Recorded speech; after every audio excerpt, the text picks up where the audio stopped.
How did you get involved? How did it become DeRolph versus State of Ohio? That's a good question. The coalition, along with Bricker and Eckler, and some of the other parties involved, were basically interviewing students and parents to try to, have someone's name to attach to the case. My mom at the time was a school teacher / aide. My dad was in banking in the local area, and my grandfather had been on the school boards.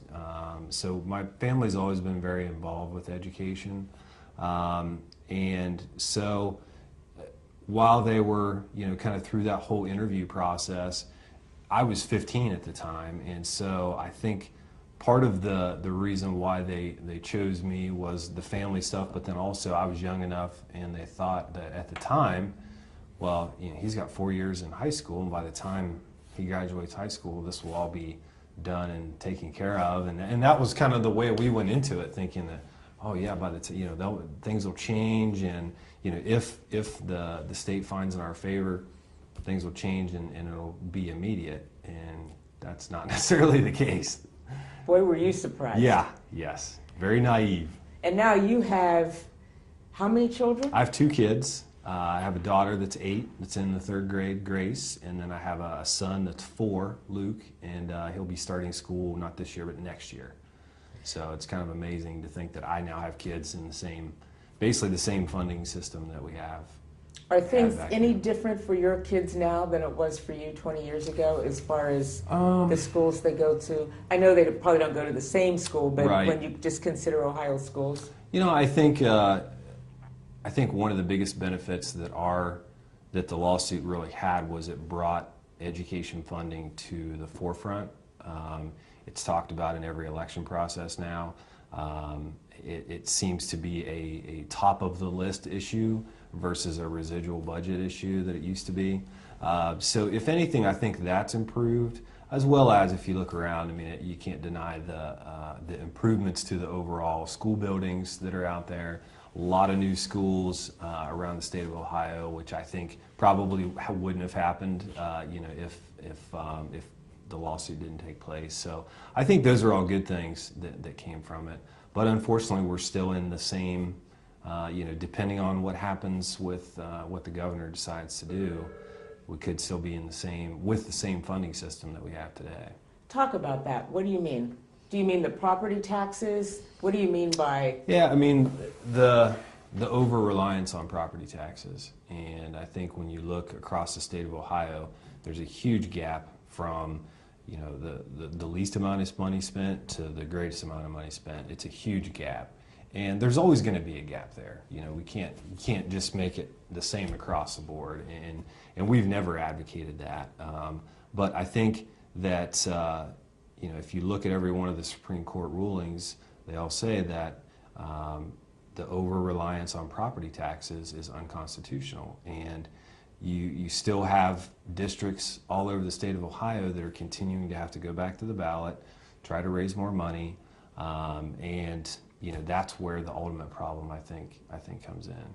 How do you think it should be fixed? And then I'm going to ask you to go back and talk to me a little bit about what your school was like when that case was filed. I wish I had the magic bullet answer for how I think it should be fixed. I think there's a multitude of things that you can do. I think the evidence-based model is a good starting point, and there's been a lot of work done with that to try to make it, as I guess equitable and constitutional as possible. I don't think there's a perfect fix, and unfortunately, with the way the economy is right now, it just throws a whole different set of issues up. So financially, it's tough right now.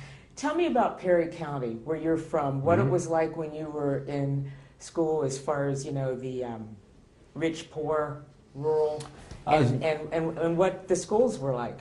It was very rural. Not a lot of industry.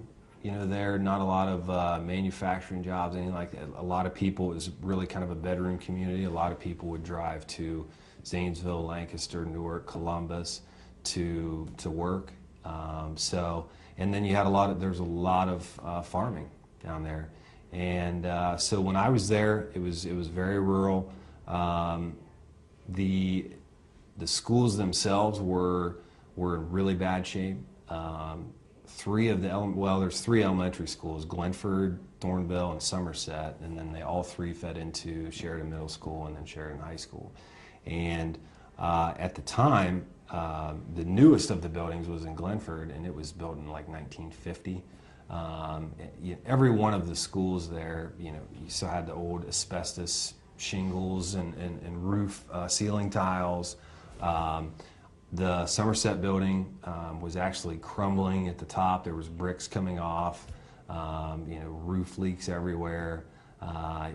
When I really started to notice things and have it be on my radars when I got into high school, and I remember we were in a computer lab with two, big trash cans that were collecting water from a leaky roof. So you've got all this computer equipment and electrical stuff and a leaking roof, and that's not a good environment, for anybody to learn in.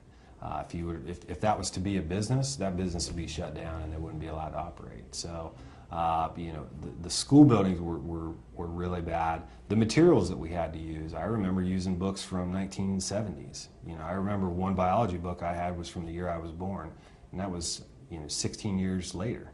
So then I got to college, and new textbooks are available, every quarter, and you buy a new book and then the next edition comes out. So things change a lot faster than that. So if you're learning based on things 15 and 20 years ago, a lot of that stuff has changed since then. So how do we expect Ohio to compete as a state and nationally if we're still teaching things from 15 and 20 years ago?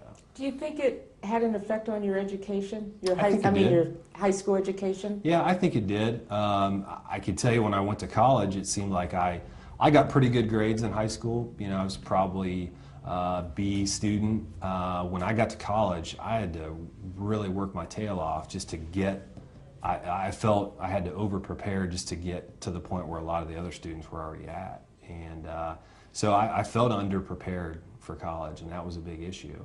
I had all college prep classes when I was in high school, but by the time we got into college, it was a totally different ballgame. Is there anything else you want to say, Nate, as you look back? Or as you look forward? I guess my biggest hope, kind of in looking forward, is just that, I always felt like if it can be fixed by the time my brother gets out of school or my cousins that were a lot younger than us, now it's by my kids. My daughter's in 3rd grade. I hope she didn't have to spend the next 9 years, in the same system that I spent it. And there's been a lot of advances made. They have a lot of newer, materials, books, school buildings, things like that. But ultimately, if you have to still keep going back to the ballot to voters, and in an economy like we're in right now, they aren't going to pass those. And